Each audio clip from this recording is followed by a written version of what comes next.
Assalamualaikum warahmatullahi wabarakatuh. Perkenalkan, nama saya Celia Ira Meriana, NIM B1190439, kelas manajemen E. Di sini saya akan mempresentasikan hasil review jurnal saya. Yang pertama, pemasaran multisaluran. Apakah efek lintas saluran simetris? Introduction. Pemasaran multisaluran praktik menawarkan informasi, produk, layanan, dan dukungan secara bersamaan kepada pembeli melalui dua atau lebih saluran distribusi yang disinkronkan dengan cara yang mulus, terus tumbuh pada tingkat yang fenomenal. Verhoeven, Cannon, N. Innam, 2015. Sebagian besar konsumen berbelanja di lebih dari satu saluran. Sopa di Jiva, Dolavia, dan Benjamin, 2017. Dan konsumen ini lebih menguntungkan daripada yang lain. Montague, Neslin, dan Valentini, 2016. Saluran distribusi yang berbeda termasuk web, sales center, dan tenaga penjualan langsung. Neslin and Schenker, 2009. Pemasaran omnichannel menawarkan organisasi peluang yang lebih besar untuk berinteraksi dengan pelanggan melalui saluran yang berbeda dan secara efisien menggunakan semua saluran. Pemasaran multisaluran biasanya melampaui pemasaran koordinasi saluran distribusi yang menawarkan pengalaman pelanggan yang mulus. Metode menggunakan dua peran, yaitu peran informatif dan peran persuasif. Komunikasi informatif melibatkan penyajian fakta, sedangkan komunikasi persuasif memerlukan prospek yang meyakinkan melalui daya tarik nasional, daya tarik emosional, atau keduanya. Peran ini menambah kekayaan setiap saluran. Result atau hasil. Penelitian ini menawarkan wawasan baru. Hal ini menunjukkan bahwa efek lintas saluran signifikan dan asimetris, sementara saluran dengan peran pengaruh utama yang berbeda, misalnya agen eksklusif, web, dan saluran pusat panggilan, saling melengkapi. Arah dan besarnya efek lintas saluran tidak simetris. Demikian juga, sementara saluran dengan peran pengaruh utama yang serupa, misalnya agen independen dan saluran agen eksklusif, bersifat substitusi atau kompetitif, efek lintas salurannya juga asimetris. Dalam setiap saluran, elastisitas saluran sendiri lebih besar daripada elastisitas iklan. Discussion atau diskusi.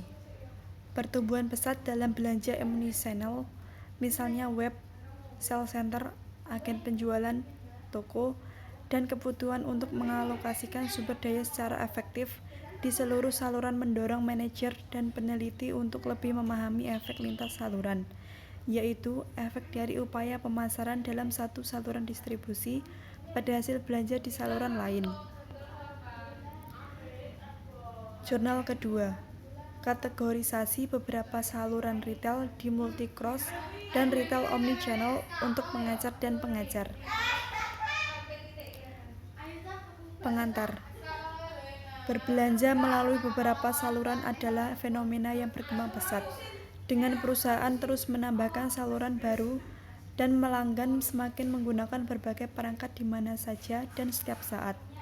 Hasilnya adalah lanskap saluran yang berfragmentasi di mana layanan seperti pesan online dan kumpulkan di toko, bergantung pada perangkat atau lokasi pelanggan. Result atau hasil. Artikel ini berkontribusi pada pemahaman bersama tentang beberapa kategori pengecer, saluran untuk pengecer dan pengecer. Namun, artikel ini tunduk pada keterbatasan yang dapat memberikan rangsangan untuk penelitian masa depan, karena sumber kami hanya mencakup data pencairan dari database elektronik EBSCO.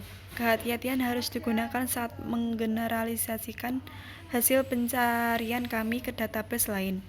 Meskipun kami menyaring referensi yang tercantum dalam artikel untuk menemukan artikel lebih lanjut, hard 1998 akan bermanfaat untuk sumber database lain seperti Scopus di kedalaman yang sama. Discussion atau diskusi. Penelitian tentang retail, lintas dan omni saluran dengan faktor dampak tinggi jarang dibandingkan dengan peneliti tentang retail multisaluran. Oleh karena itu, akademisi harus lebih fokus pada masalah retail, lintas dan saluran omni di masa depan sebagai stimulus untuk penelitian masa depan di bidang retail lintas saluran. Kami memperkenalkan toko klik dan kumpulkan seluler sebagai ilustrasi, mencantumkan manfaatnya bagi pelanggan dan pengecer, dan diakhiri dengan menekankan potensi sinergi lintas saluran.